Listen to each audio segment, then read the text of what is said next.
Dark Souls 1 has spawned a game series known for its fair but challenging difficulty, but also other games that all share the same philosophy, namely Bloodborne, Sekiro and Elden Ring. Nowadays, it's a fact that Dark Souls has surpassed everyone's expectations with just how far the series has come in terms of public reception and sales. The Dark Souls trilogy as a whole has sold 27 million copies worldwide as of June 2019, quite a big leap from its humble origins where Demon's Souls sold 500,000 copies in the span of an entire year. Take this next bit with a grain of salt as I'm only able to find one source on this, but apparently the development on Dark Souls began in June 2009, an entire 4 months before Demon's Souls was released in the West where its sales took off. If this is true, that meant Bandai Namco funded a game similar to Demon's Souls even though that the series director, Hidetaka Miyazaki, had created at the time was a huge failure.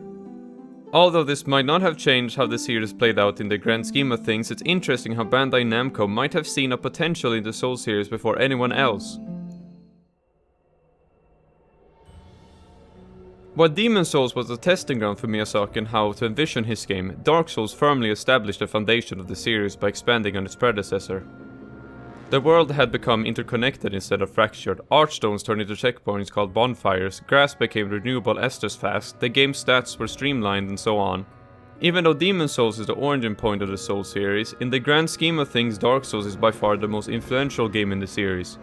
Over the course of a year, Demon's Souls had sold 500,000 copies worldwide and 1.7 million copies by March of 2015. On the other hand, Dark Souls managed to sell 2.7 million copies in 2 years, making it the starting point for a large chunk of the fanbase. While being unrealistic by assuming that every single person that bought Demon's Souls 1 year after release also bought Dark Souls, that would only make up 18.5% of sales. This means that over 80% of the people who were introduced to Dark Souls were completely new and had no prior experience with the series. That's a gigantic portion of new players. There are 2 different versions of Dark Souls 1 to make a note of, the Prepare to Die edition and the 2018 remaster. Since the release of the remaster, the community has been split on which version is the best and ultimately it comes down to an individual. Let's go over the difference between the both versions. First off, graphics. The Prepare to Die edition runs at 30 FPS and is locked at a resolution of 1024x768, while the remaster is locked to 60 FPS and supports a resolution up to 4K. While the remaster has better native frame rate and resolution, it has noticeably worse textures where the armor loses fine details and looks more plastic. The remaster's lighting, depth of field and many other things are different from the Prepare to Die edition. You can however fix the resolution and frame rate of the Prepare to Die edition and the textures of the remaster through external mods. The Prepare to Die edition in general has more mods that also make changes to the gameplay such as adding bosses or items. The remaster changes many aspects about the online multiplayer. They have increased the maximum number of players that can be present in a given world from 4 to 6 with the dried finger item. They've added patchwork matchmaking, restricts healing consumables in PvP to Estus and many other minor changes. Outside of PvP, the remaster has plenty of quality of life changes, such as being able to select the amount of consumables you want to use, the ability to change keybinds, the game's covenants can be switched at bonfires and a few others. The one big advantage the Prepare to Die edition has over the remaster is the amount of mods made for it. So which version is better? Completely depends on personal taste and priorities. If you don't mind the texture changes, find the quality of line changes appealing and don't intend to mod the game, the remaster is the way to go. If you prefer the visuals of the Prepare to Die edition or wish to mod the game at some point and don't mind to do some tweaking for either case, you should look into getting a copy of the Prepare to Die edition. There's no definitive version as they both have their pros and cons. The basics of the story is that the fire of the world that keeps the status quo present is fading and has to be extended to keep the world intact. While the player character is essentially exploring their world to uncover the truth of their kind as a cursed undead, they will eventually stumble across beings with powerful souls that are either from the first flame itself that ushered in the current Age of Fire or parts of Gwyn's soul who is the ruler of the land. Many of these characters you get to see in the game's opening cinematic with their power on full display as they're dispatching hordes of dragons.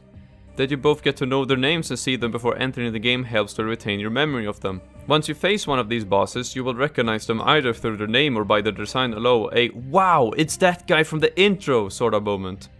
This intro sequence has a better payoff than Dark Souls' spiritual successor, Demon's Souls intro. In that one you get to know the name of a lot of key characters, but it doesn't have the same impact as you won't fight any of them and they're not depicted as being super powerful unlike in Dark Souls. Some of the issues from Demon's Souls' character creator are still present in this game. Trying to change the appearance of your character will ever so slightly tip other sliders in a certain direction. It's nowhere near as bad as in Demon's Souls, but I don't know why this is a thing to begin with. You also can't view what your stats do before you enter the game, but at the very least they are not as confusing as in Demon's Souls. The biggest issue with creating a character isn't the character itself, but the balance surrounding the starting gifts. For a new player, some are virtually useless compared to others. For the Goddess's Blessing, Black Firebombs and Twin Humanities, you can reasonably guess that you can find many more of these items throughout the game as they are consumables. So why would you ever pick these gifts? The binoculars seem more like a gimmick than something useful and kicks you in the face for picking it, as you can get a pair of binoculars right outside of Fireling's Shrine, which is effectively the hub area of the game.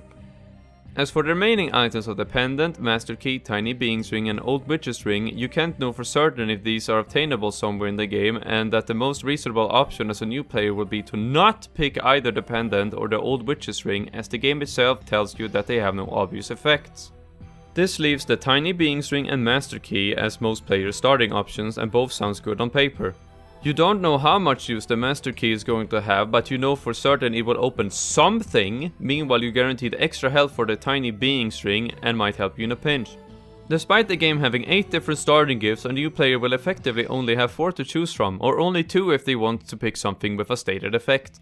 I'm almost certain that the Black Firebombs are only there to give veterans a chance to start the game with the weapon that the Silent Demon drops if you kill him on your first encounter with the boss. The gift system's terribly designed all around. You start the game in the Undead Asylum, which is a tutorial of Dark Souls. There are messages placed throughout the area with instructions on how to play the game. Your first real enemy encounter is the boss of the area, but you're not meant to beat him. You'll only deal 2 damage to him as you start with a broken sword, and your fists don't fare much better. This will teach you that not all battles are worth fighting. To disengage and come back later is a valid tactic. After that, the game teaches you the value of defense as they pit you against an archer and have a corpse nearby with a shield. After that, they teach you to pay attention to your surroundings by having this guy with a boulder being a mandatory obstacle. A few steps away, the value of exploring will be made evident as Oscar, who most likely got smashed through the roof by the Silent Demon, will give you the healing items of the game, Estus Flasks, and tell you about the first main objective of the game, the Bells of Awakening.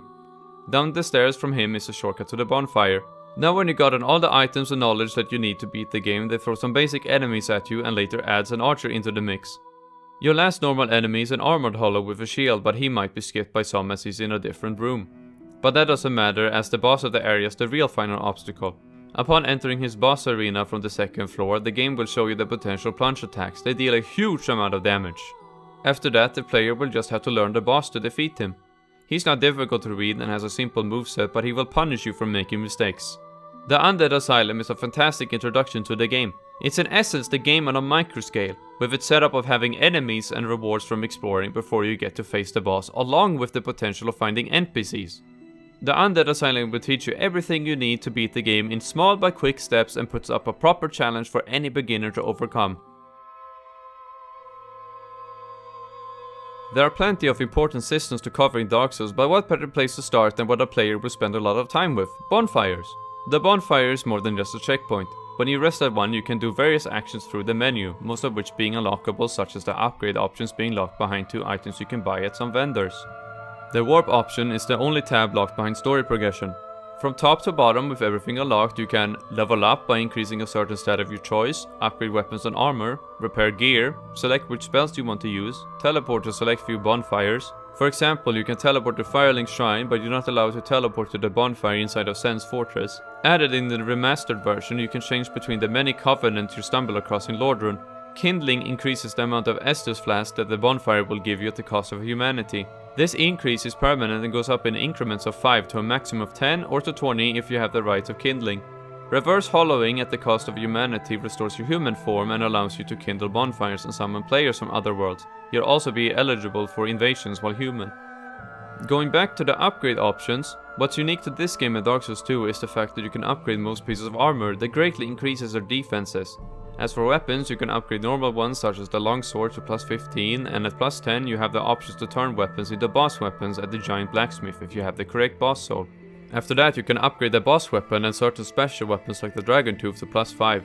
Boss weapons have somewhat the same issue as in Demon's Souls, that you might completely miss them in your playthrough, but the game also helps you out if you find one of them. Instead of needing really specific weapons like in Demon's Souls, you only need a weapon of a certain type and for it to be at plus 10. At this rank, the giant blacksmith will show you all possible boss souls that can be used to turn the weapon into a boss weapon, which includes bosses you haven't encountered yet. Some might deem this as a spoiler, but right after beating the boss of the area, the game literally tells you to get the 4 Lord Souls, so it's nothing major. I mentioned earlier that you can switch between covenants at a bonfire, but what are they? When you find an NPC that's a covenant leader, you can swear allegiance to them. They have different goals and thus different ways to advance to higher ranks inside of the covenant. For example, the Chaos Servants Covenant wants you to give humanities to the Covenant leader, while the Warrior of Sunlight wants Sunlight medals that you get from beating bosses as a Golden Phantom. They all share the same structure of having 3 ranks where you typically get some kind of reward for reaching each rank.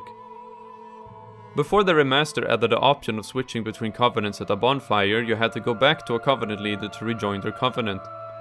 Outside of some snippets of lore and the rewards you get from covenants, this feature is quite minor, and the ability to change between them anywhere is a much welcome addition to the game. Dark Souls uses a passive online feature where you can see people who have died through bloodstains and messages that other people have left on the ground. If the players in human form, it's possible to summon other players into your world through summon signs or get invaded by other players. I unfortunately can't show any of these features, as of the time of recording the servers are down due to an exploit that allowed people to take control of your PC.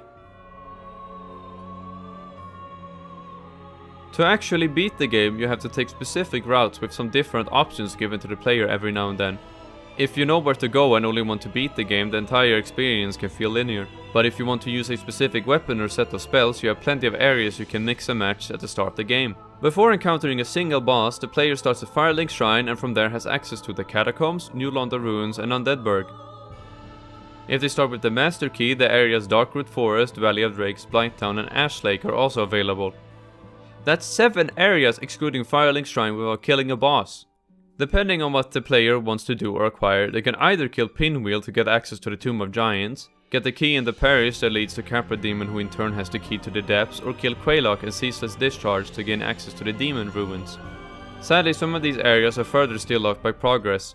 You can only explore so much of the Tomb of Giants and Demon Ruins before a golden gate blocks your path. These gates vanish upon receiving the Lord Vessel.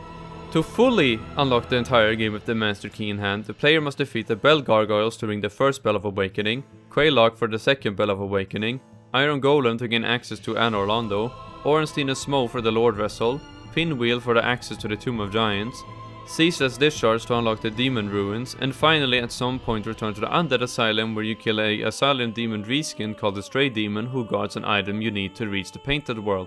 For those wondering, you can skip the Demon Fire Sage and Centipede Demon through the Chaos Covenant by giving the faction leader 20 humanities. This opens a gate that leads you to Lost Isolith. All in all, you need to kill 7 out of the game's 22 bosses to unlock everything excluding in the area before Gwyn. Of course, if you don't have the Master Key, this number will increase. It's an impressive amount of bosses that's left and shows how open this game can potentially be. This is also the absolute extreme. If you only want the Golden Gates gone, you only need to beat 4 bosses, and many other similar examples exist. For the people who thoroughly enjoy Dark Souls 1, there are hundreds of potential playthroughs at the player's fingertips. The game has masterfully designed areas as they are heavily interconnected and uses verticality to spice up exploration, that at the same time leads you back to a previous part of the world you're familiar with. Undeadburg has a few of these vertical drops that rewards you with items and leads you back on the right path, teaching you right off the bat that this will be a common occurrence. For those that miss this verticality, the next area of Undead Parish easily makes up for it. Here you will not find 1, but 2 keys for exploring the parish, along with an impossible to miss Firekeeper Soul, which is the item you need to upgrade the potency of your Estus flasks. Needless to say, that's a big upgrade to any player. The interconnectivity is however far more impressive. Just a few early game examples are the Bonfire Undeadburg you get a shortcut to under the bridge right after beating Taurus Demon, the elevator that connects the Undead Parish with Firelink Shrine, the door at the bottom of the tower you need the Master Key to open which leads into Darkroot Forest. Darkroot Forest is also connected to Undead Parish, the aqueducts before the depths that's connected to Undeadburg and Firelink Shrine, and so on. All of these shortcuts are well weaved together and removes the need of having a teleport in the early game. By naturally exploring the environment, the player will find organic means to quickly get back to previous areas. Quests flow much the same and are naturally found while exploring. In my playthrough I did the questlines for Solaire, Big Hat Logan and Patches. For Solaire you will naturally find him once you reach the bridge to the Undead Parish. A dragon will breathe fire across the bridge and most players will thus try and find a new way forward. Right behind the bridge is Solaire. He gives you information about how multiplayer works in-universe and encourages you to use his summon sign if you see it. If you approach the Bell Gargoyles as a human, his sign will be there to help you. Next time you meet Solaire is next to a bonfire in Anne Orlando, so it's almost impossible to miss. After that, he's at a bonfire right after the centipede demon in the entrance of Lost Isolith. Depending on what you do next, this could potentially be the last time you see him. If the player gives the faction leader of the Chaos Covenant 20 humanities before heading into Lost Isolith, they can kill a specific sunlight maggot and from there Solaire will be gone. If they don't kill the sunlight maggot, Solaire will find it and go insane, forcing you to put him out of his misery.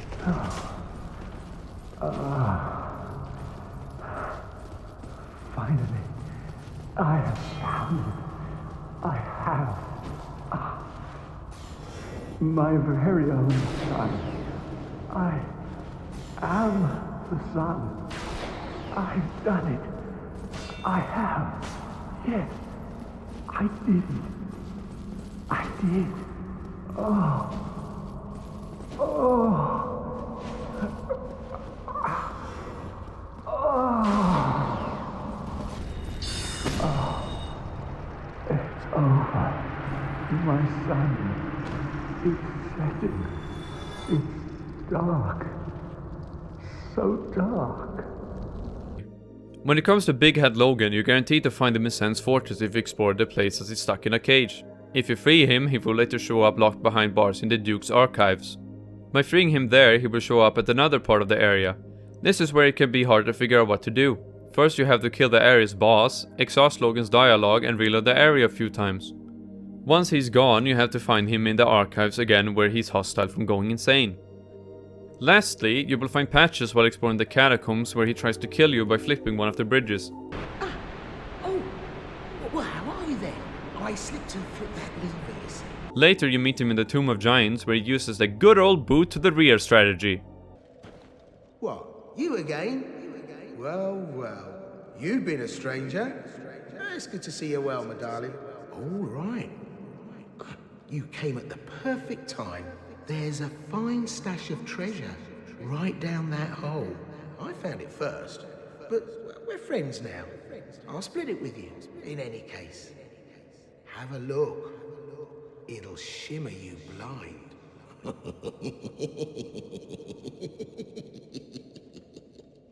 There, that hole. Take a closer look.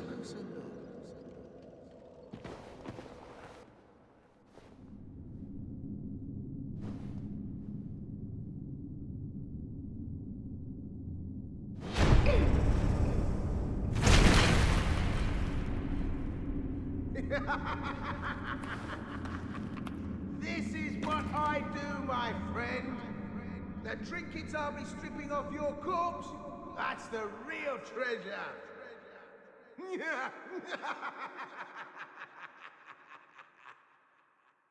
After that, he stays with Firelink Shrine as a merchant. Most quests follow a similar pattern of the NPCs being found along the way in your journey. These quests might be difficult to finish, but they are by far easier to at least start compared to Demon Souls, where a lot of them were locked behind the tendency system that a new player wouldn't fully understand. Sometimes the game uses its environment to foreshadow bosses or to enhance the experience of fighting them. The Asylum Demon can be seen standing on the roof of the Undead Asylum, and a petrified centipede demons present at the side of the demon ruins. In the Gwyn fight, you're in a seemingly endless corridor, but this is an illusion both in-universe and for the player, as there is actually an end to this arena.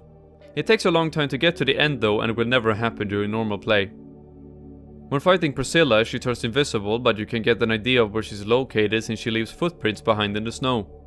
Not many people know, but this small detail actually hints towards the greater lore Miyazaki left behind about Fi. This is not to say that the game's level design is flawless, far from it. After acquiring the Lord Vessel, what many consider to be the second half of the game gets unlocked. This second half is far weaker than the first, as the time constraints of the game's development begins to rear its ugly head. While the area of the Duke's archives is fine, the path to Nito, the Demon Ruins and Lost Isolith leaves much to be desired. Before you can enter the Tomb of Giants, which is the area Nito resides in, you have to kill the boss Pinwheel. He's obviously meant to be a unique entity in the world with the ability to make illusions of himself. After all, it's a father, his wife, and kid in a dark coat and masks. But for some reason, right before Nito's boss room, there are several pinwheels there. These can't be illusions, as you're required to kill Pinwheel to get here in the first place, and it makes no sense for it to be several people in the exact same circumstances and getup. Not to mention that the boss itself is trying to challenge you by throwing enemies that keep reviving non-stop unless you have a holy weapon available. It's a cheap way to try and increase the boss's difficulty, as his moveset is widely lacking. The Demon Ruins and Lost Isolith have many of the same issues. In the Demon Ruins, they have reused the Taurus Demon and Kappa Demon everywhere. Even the area's boss is reused. It's quite literally the encounter with the Stray Demon, but he's on fire this time. I'm not joking, their stacks are practically identical. While the Centipede Demon has a unique model and moveset, I feel that his boss arena is not well thought out. This boss is huge and you fight him surrounded by lava. You have next to no room to move around him. There's also a blocked passage in this room, suggesting that there were more to this place at some point in development. In Lost Isolith, they didn't even know what enemies to put in there at the start and went with lots of dragon asses for whatever reason. The boss of the area, Bed of Chaos, is the biggest offender to these time constraints as they turned it into a puzzle boss. To beat it, you need to break the 2 seals on both sides of it and then kill the bug in its core. The problem with this boss is that the only way the developers could think of making this challenging was to put instant death traps everywhere. After breaking the first seal, the 4 will break as you get close and the boss would naturally push you down these holes by its sweeping attacks. To make matters worse, after you break the second seal, you have to jump on a branch to reach the core. This is not a platformer. It does not feel good to jump in this game. Before the remaster, this fact was made worse as jumping was linked to the circle button, the same button you used to run. So you had to awkwardly hold the button down to sprint and then release and press it quickly again to jump. The worst part of all of this is that if you die, you have to spend an entire 2 minutes and 25 seconds to retry the boss fight again.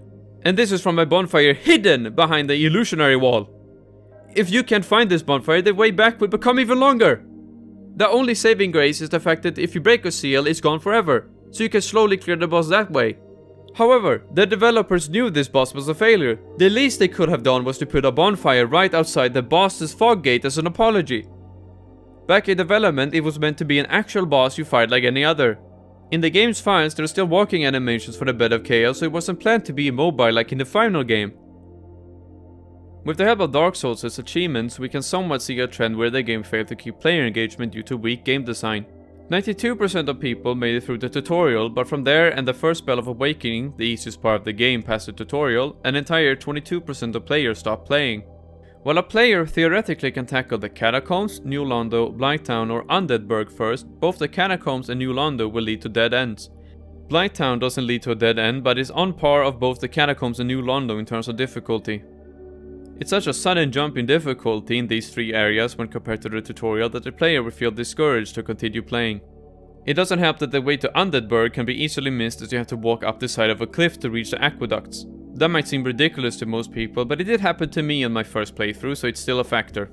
So 70% of players managed to ring the first spell in Undead Parish. Now what? From here, only 58% of people rang the second bell, which is a 12% decrease in players. Either they couldn't find the way to Blighttown through the sewers, got cursed in the sewers and quit, or the poison-infested Blighttown made them give up. All in all, the way to the second bell is quite unforgiving through various factors, and while the decrease is less than the previous step, people are far more invested in the game at this point. The notion of commitment is further reinforced by the next 2 steps of clearing the game, reaching Anor Londo and acquiring the Lord Vessel. First of all, to reach Anor Londo you have to get through Sen's Fortress, which 4.5% of players thought was too frustrating of an experience. Secondly, they have to beat Ornstein and Smough, which is commonly stated to be the most difficult boss in the entire game.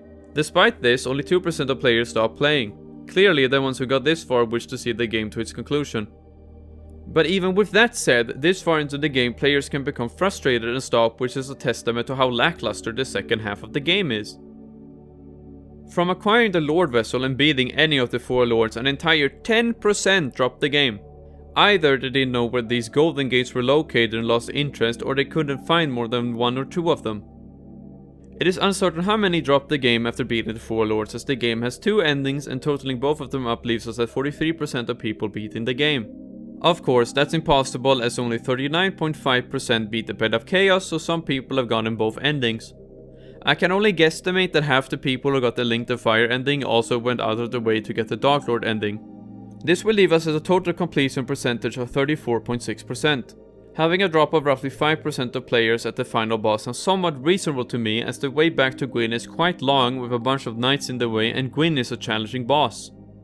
Of course, this is only a guess, as there's no way to tell for sure how many people dropped the game after killing all of the lords. The main thing to take away from this is that you can see where the game's poorly designed. For every massive drop in players, there's either a sharp spike in difficulty or a part in the game where it can be confusing to figure out where you need to go. In contrast, Dark Souls 3, which is a more streamlined game, doesn't have the same sort of issue. The biggest drop is between Ludex Gundyr and Vort, which I'm not sure as to why, but after that the drops in players are gradual and not giant leaps in numbers. They go as follows: a 6.4% drop from Vort to Curse Rotted Greatwood, 3.7% at Crystal Sage, 2.7% at the Abyss Watchers, 0.9% at Deacons of the Deep, 1.3% at Volnir, 3.3% at Pontiff, 2.2% for both Yorm and Aldrich, 2.5% at Dragonslayer armor, and finally 2.5% at Lothric. I cannot tell how many players dropped the game at the final boss for sure, but looking at the previous data we can expect a drop of about 2.8%, as that's the average of the previous examples. Notice how none of these are in the double digits? In 3 places, Dark Souls 1 had 3 such drops at 22%, 12% and 10% respectively. Those are huge numbers of uninterested players and are signs of weak game design. Having a gradual drop off like in Dark Souls 3 is natural for any game and does not necessarily reflect if the game's doing something bad. What we can take away from this is that the weakest areas of the game are ringing the first bell of awakening, ringing the second bell of awakening, and the second part of the game that's unlocked after acquiring the Lord Vessel. All of these sections don't give the player a clear indicator of where they need to go, and people quit from the frustration of getting lost. Let's get this out of the way, as I don't like how Dark Souls' combat has aged over the years. First off, you have your standard moveset of a light attack, heavy attack, kick, parry, backstab, plunge attack, but in this game you also have a jump attack, something I completely forgot about. Apparently it also exists in Dark Souls 2 and 3, but I can't for the life of me remember that being the case. Guess that shows how useful it is. Instead of having mana to cast spells, every spell has a set amount of uses that gets reset every time you rest at a bonfire. In the early game it encourages you to at least try and engage in melee combat, and by the late game you'd only cast spells with no downtime of needing to manage mana. It's an okay system, if not a later on the stale side, as you have so few resources to manage. Going back to melee combat, I have no issues with its moveset, but the part that has aged like milk to me is the flow of combat, and just the movement in this game in general feels like it's in slow motion. More often than not, I'm so used to the faster paced Souls games that I get hit by an attack due to its long delay rather than it being difficult to dodge. Every enemy takes an eternity to telegraph their move and then to actually swing at me. If it were a handful of enemies that do this for the sake of throwing a curveball at me, I'd be all for it, but that's not the case. Just look at some of these enemies.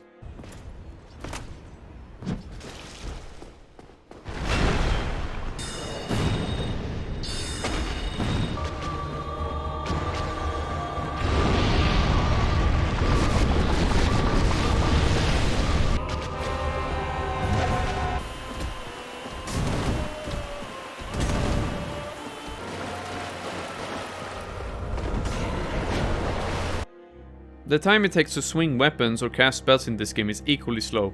Demon Souls moves at warp speed in comparison.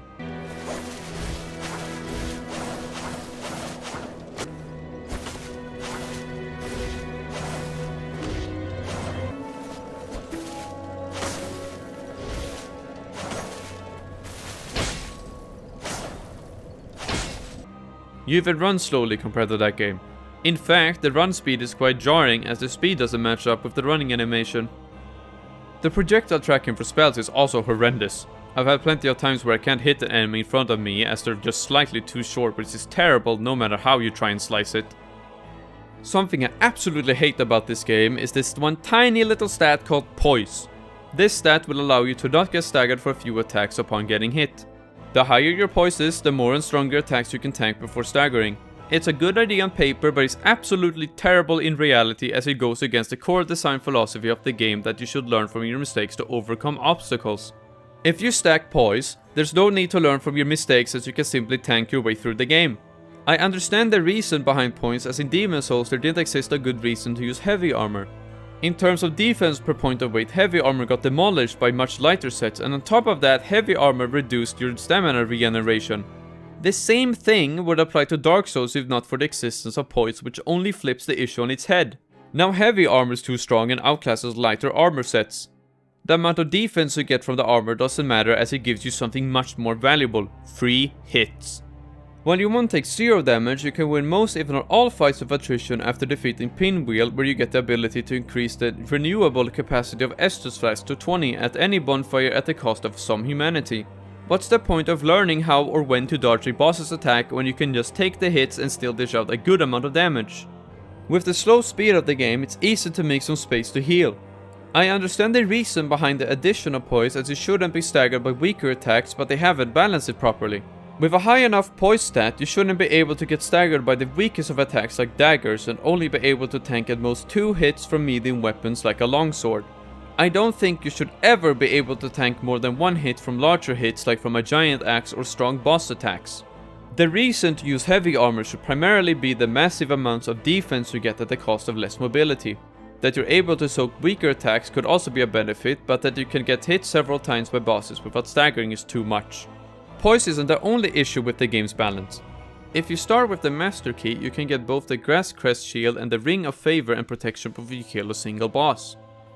Even if you don't start with the Master Key, you can get both items after defeating Taurus Demon.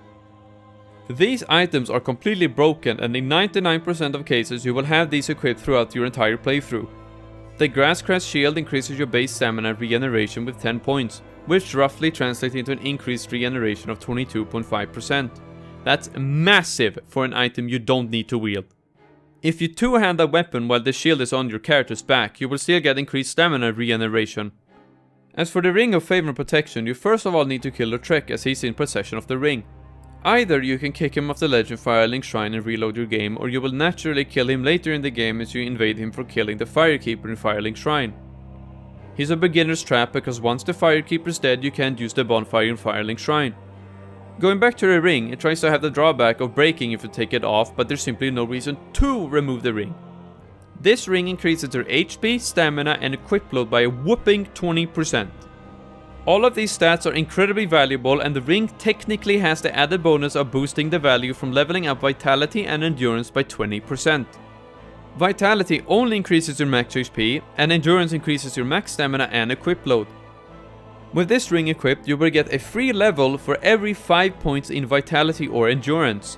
The value you get from these two items are absolutely insane, and you get them at the start of the game. This game is broken, much like Demon's Souls, but in a way that bores me to death instead of being fun to play around with. With all this said, is the combat bad? No, not at all. If you look at the combat objectively, it works just fine. Except for spells in a few instances. Yes, it's slow, but the hitboxes for every single enemy in the game is well done, and the developers are giving you plenty of time to prepare for the enemy's incoming attack. While I don't like the speed of the game today, back in 2011 this was considered fast-paced and difficult to master. Otherwise, Dark Souls 1 wouldn't have gotten its reputation of being a ruthlessly hard game. I mean, the Game of the Year edition is literally called the Prepare to Die edition. It's straight up telling you that dying is commonplace in the land of Lordran. It's important to keep in mind that this game set the foundation for combat that the rest of the series, including Bloodborne, Sekiro and Elden Ring, will continue to follow. Demon's Souls' combat was a rough draft. Dark Souls 1 finalized the series' starting speed and telegraphy, while every new installment afterwards will further increase the speed and variety of enemy attacks little by little. Dark Souls 1's combat feels slow and bad when compared to the rest of Fromsoftware's future work. But viewing the game through the lens of it being a spiritual successor to Demon's Souls, they wanted to have the same style of combat, but also for Dark Souls to be able to stand on its own 2 feet by being consistent yet challenging. Something that follows this approach is the boss design. The silent demon's easy to read, but if you mess up he deals a ton of damage, forcing you to learn his moves before you can move on. To ensure this feels as fair as possible, the bonfire is right outside the boss arena so the player can retry the boss until they kill it without anything in between. Taurus Demon is what most would consider to be the real first boss of the game and doesn't spawn until you walk a certain distance in his boss arena. This is to give the player a chance to spot the archers right behind them and to give attentive players an ability to put 2 and 2 together so that you can plunge attack the boss up from the watchtower. Taurus Demon himself has the same design philosophy as the Silent Demon. His attacks are easy to predict but deal a ton of damage if they land. The Bell Gargoyles start off with the player only having to face one, so they have time to see their attacks before the second one spawns in. The second gargoyle also starts at half health so as not to make the boss seem unfair. This is the second real boss in the game for most players, so having to deal with 2 full health gargoyles might be too much for them. The second gargoyle tends to stand back and breathe fire, so you're not really fighting 2 of them at once anyways. Lastly, the game hints at the ability to cut off their tail, as the second gargoyle doesn't have one, which in turn will teach you about the new game mechanic of getting weapons by cutting them off. Eventually, the player will face the Capra Demon, who's a well-designed boss that teaches you the importance of spacing. The arena's cramped, and if you're not careful you might get stuck against the boss and a wall so he can pound away at you. The boss's moveset is much like the other bosses in the game, heavily telegraphed and easy to predict, but that's not the point of this fight. Or, that's the praise I would give this boss if the developers didn't decide to add 2 goddamn dogs to his fight. This turns a well thought out encounter into a complete shit show as the dogs are hyper aggressive. Sometimes you dodge attacks from the dogs only to get hit by the boss as a result, or vice versa. You also don't have any breathing room as the boss's arena is cramped for space. As it stands, this boss is awful. I don't have much to say about the Gaping Dragon himself, as it's more of the same from the Silent Demon and Taurus Demon. He does have an attack where he throws up, and this quickly reduces your equipment's durability when hit and serves more of an annoyance more than anything else. Another awful design choice for this boss is that the channeler you can encounter earlier in the arena will shoot down at you during the boss fight, and can even buff the boss if he gets close enough if you either didn't find him or didn't kill him. Other than that, he's okay.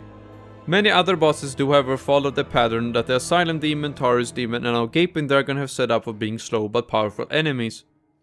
Quaylock is basically a combination of many of the bosses a player without the Master Key would have fought up to this point.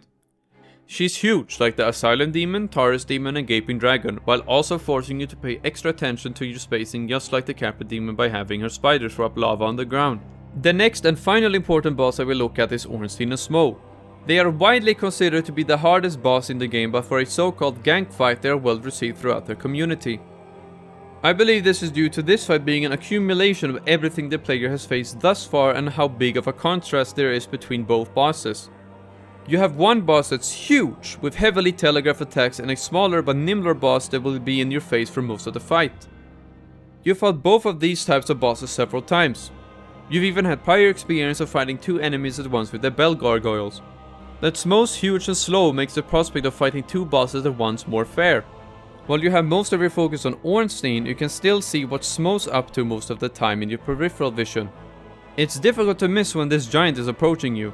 Add in the pillars around the boss arena and you have to keep your spacing in mind, or how to manipulate the movement of the bosses as they can't pass through the pillars either. This boss is further well designed as there are 2 different second phases to the boss. If you kill Ornstein first, Smo becomes empowered by lightning, and if you kill Smo first, Ornstein grows in size. Smo is by far the easier of the 2 to fight alone, and players are more naturally going to keep Smo alive for the second phase as he's slower and much further back than Ornstein, who constantly wants to be on top of you. You already have to be a more skilled player to kill Smo first, so it's only natural that Ornstein powering up will lead to a more difficult boss.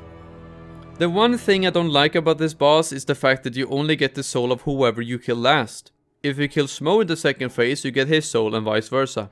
It's a minor complaint, but other than that, this is the best boss in the game from a design perspective. Speaking of bosses, one point I want to squeeze in is that some bonfires are too far away from the boss. Just look at the path you need to take every time you die at sea, for example. It's incredibly long for no good reason. The same thing stands for a few other bosses, such as the 4 Kings or the Gaping Dragon. It just takes too long to get back if you die. Other bosses have annoying stuff in the way, like Nito with the Dark Cave, enemies that block your path and the required fall damage upon entry. Quaylock has the issue of almost guaranteeing that you will get poisoned on the way to her. Every boss should have a bonfire right outside the room, or more reasonably, a shortcut to them that takes at least 15 to 20 seconds to go through, as most of the challenge should come from the bosses themselves instead of outside factors you meet along the way. Let's talk about atmosphere. It's complicated. In certain areas it's excellent. Undeadburg feels like a small town that has an easy connection to the parish. Darkroot Forest looks more like a jungle to me than a forest, but the dark color scheme and overwhelming vegetation is bound to make you uneasy and maybe claustrophobic. The catacombs feel like a grave both up and below, and then the sudden oncoming of darkness in the Tomb of Giants makes sense as this area in particular has a lot of vertical drops in its level design.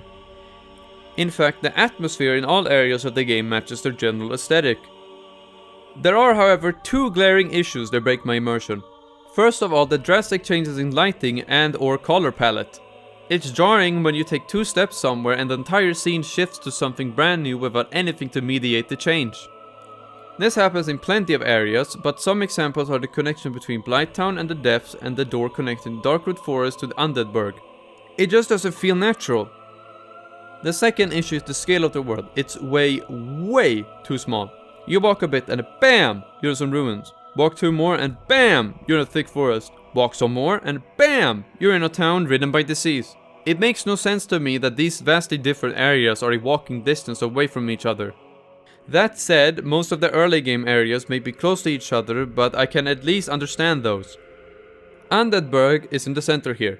It's connected to a place of worship, the parish, it has a sewer system in the depths, and a shrine outside their catacombs. All of that makes perfect sense and is well done. While I don't like how tacked on Sen's fortress is, it doesn't serve the purpose of a fortress, but it's a test to see who's worthy of entering Anor Londo, so putting it close to a populated area might have been done on purpose.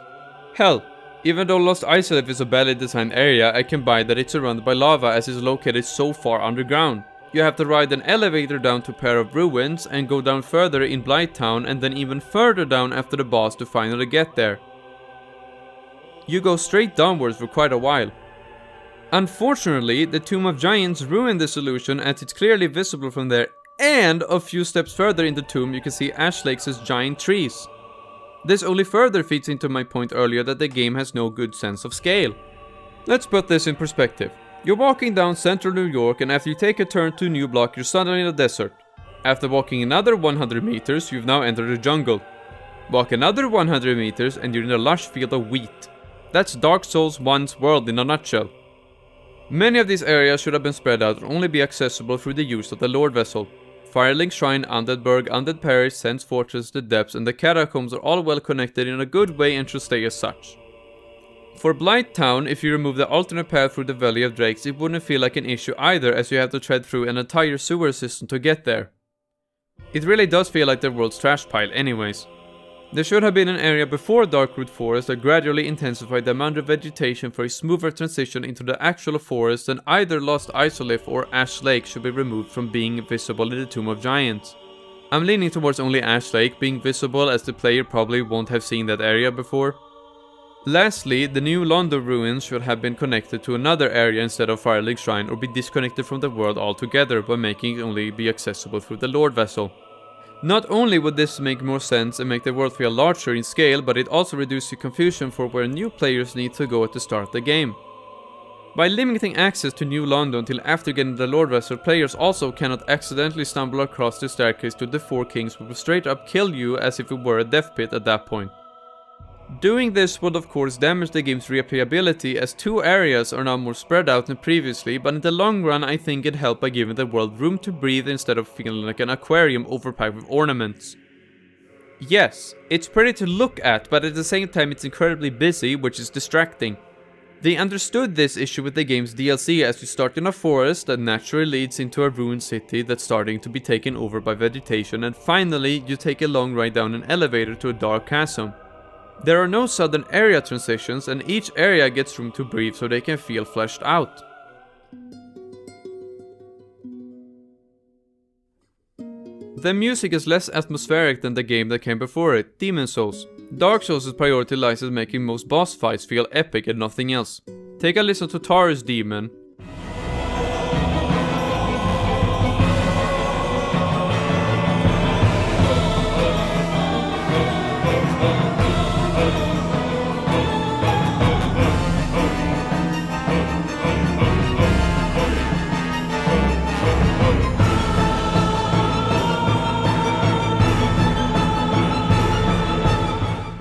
Or the Gaping Dragon.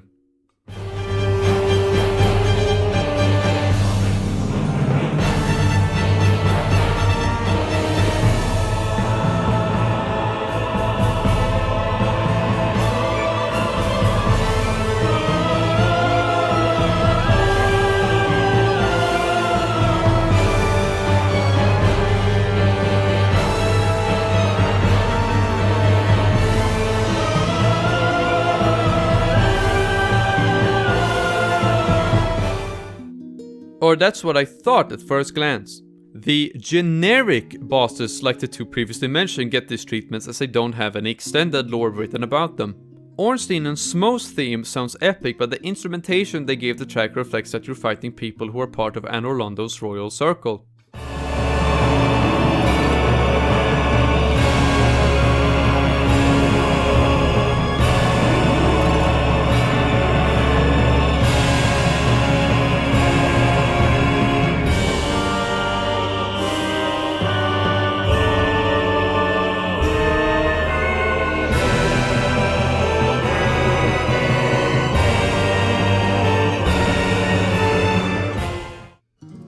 Artorias' wolf Sif, while being epic, has a majestic undertone to reflect how magnificent Sif is, but also the loyalty to his master.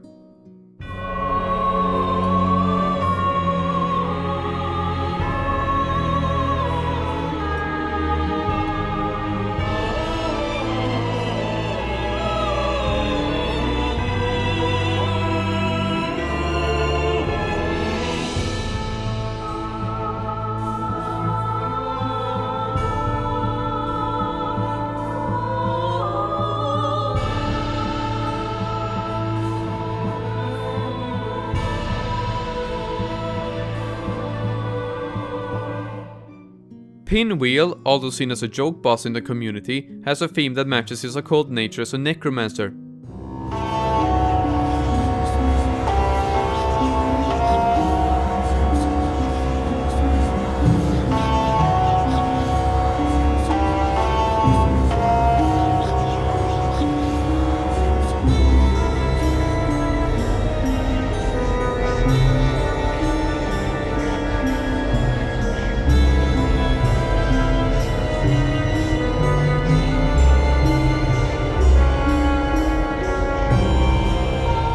The whispers in the background might be that of the dead or his own insane thoughts, as it's theorized that he's carrying the corpses of his dead child and wife on his back and is conducting research on how to resurrect them.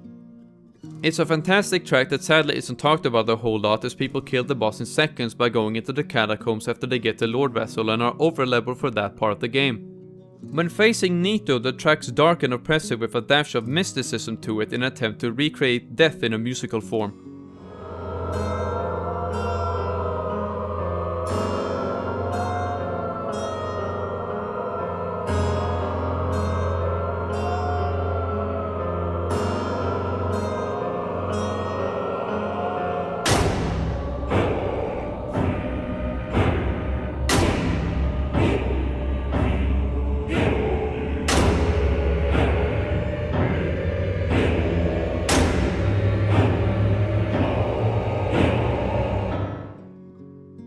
Outside of combat, music's used sparsely but to great effect. Firelink Shrines' calming tune leaves you at ease whenever you come back here.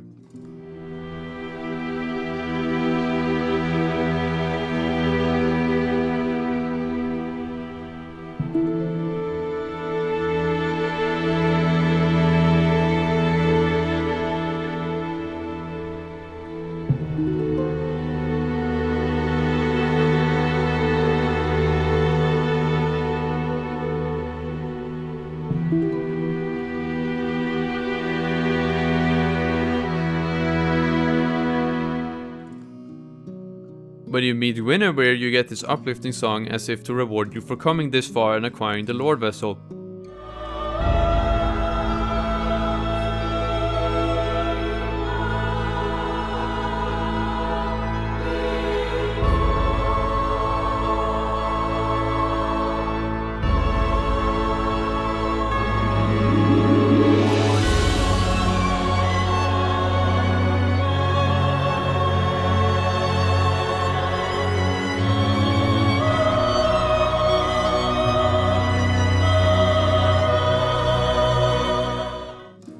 When entering the secret area of Ash Lake, the track enhances the notion that you just stumbled across ancient history.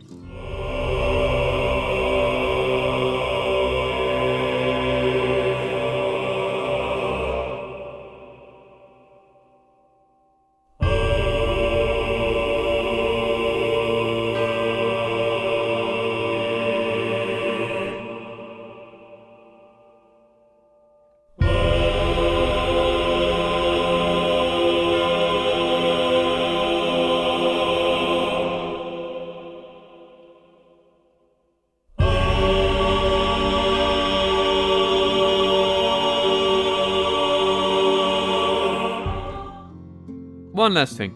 I once read a comment for Thieves' theme that said Nito was playing the xylophone part of the song by using his ribcage. You will never hear this song the same way again. No need to thank me for it.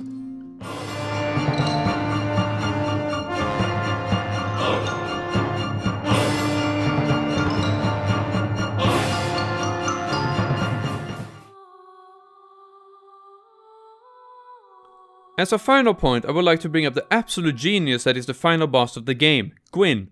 He is the embodiment of the show-don't-tell approach to storytelling that Dark Souls greatly relies on. When he's mentioned in-game, his full title is the Lord of Sunlight, but when you fight him, the game refers to him as the Lord of Cinder. The game is straight up telling you through a slight change in his title that Gwyn is a husk of his former self. Cinder, after all, is a fragment of ash or hot coal without a flame. That is to say that the Lord of Sunlight has burned out. Only the ash or heat of his once radiant glory remains. This concept is further reinforced in his appearance and moveset. In the intro, Gwyn takes the approach of a human and is shown throwing lightning, but in his boss fight he looks like a hollow and he never uses lightning against you. This is due to him trying to link the fire to prevent his Age of Fire from fading. He used himself as fuel and now only this weaker state of him is what remains. His boss theme serves two purposes. First of all, it's to reinforce the previous ideas of his tragic fall from grace, but it also serves to clue unattentive players in on that there's something greater that's been happening behind the scene.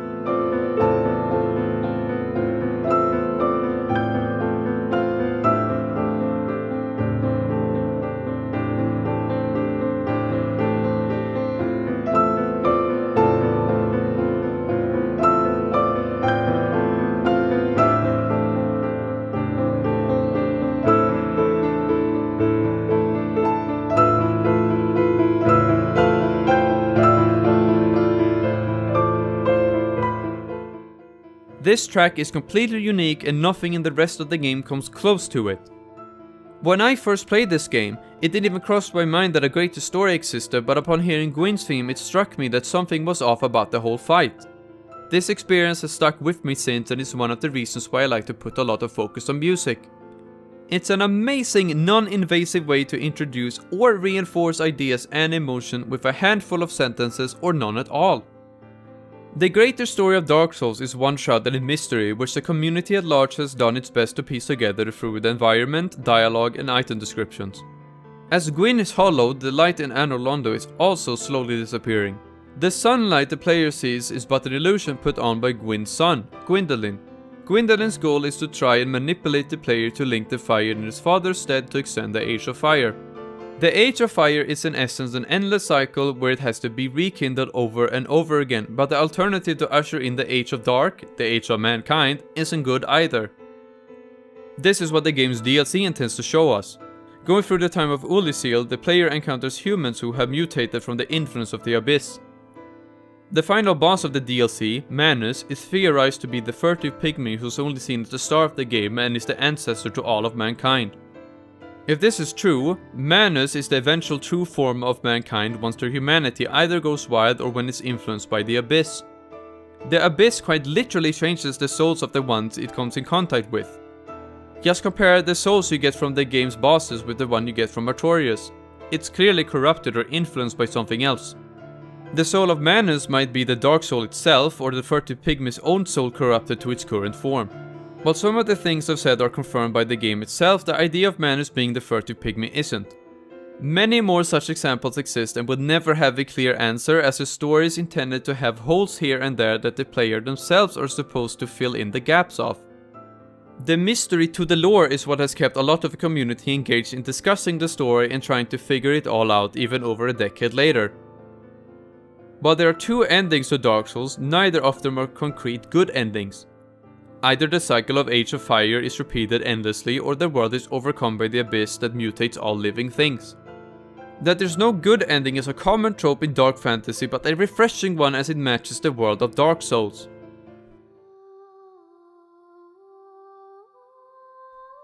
Dark Souls was ahead of its time back in 2011 with its organic and minimalistic storytelling, little to no hand-holding, masterfully interconnected world, and putting its core design philosophy in the emphasis of learning from mistakes to overcome obstacles. It's no surprise that it left such a huge impact on the gaming scene as a whole that spawned the subgenre of Souls-like that comes from the series' namesake. However, to me the game is showing its age as the flow of combat and general movement feels slow compared to the other Fromsoftware titles. The interconnected world is, atmospherically, clumsily put together and momentarily takes me out of the experience. The placement of bonfires and shortcuts in relation to bosses seems like an afterthought in places, and the scale of the world's tiny, which in turn leaves no area of the game room to breathe. The game is also too directionless at times, as seen by the huge drop-off of players at 3 points of the game. Before replaying Dark Souls 1, my thoughts of FromSoftware's similar games since Demon's Souls goes as follows. Before I continue, yes, I put Bloodborne at the bottom, and I'll explain why if I ever make a video of the game. Now, Dark Souls 1 is in the middle of it all. I enjoyed the game mostly with hindsight and would recommend it to someone in a heartbeat. After replaying the game, my thoughts look something like this. Now Dark Souls 1 is dead last and I will probably never play this game ever again. Most of my time was spent being frustrated over my gripes with the game. Now, I want to make it clear that the game isn't bad, far from it. For a first proper try at making a game of this nature, it's thoroughly impressive. While I will stand my ground on many things I dislike, combat isn't one of them. Yes, I don't like how slow the combat of Dark Souls 1 is, but that has to do with my taste in video games having changed over the years. It's solid, and if you make a mistake, that's on you for messing up. I don't recommend this game as an entry point into the series, but if you enjoyed any of these titles on the screen, I highly encourage you to give Dark Souls 1 a try, as you might not have any of the issues I do with combat. It will feel like a dated experience in places, but it's still a great game and worth experiencing if you can stomach it. My name's Alexander, and thanks for watching all the way through. Leave a like and subscribe if you want to hear my opinions on other games. See you next time.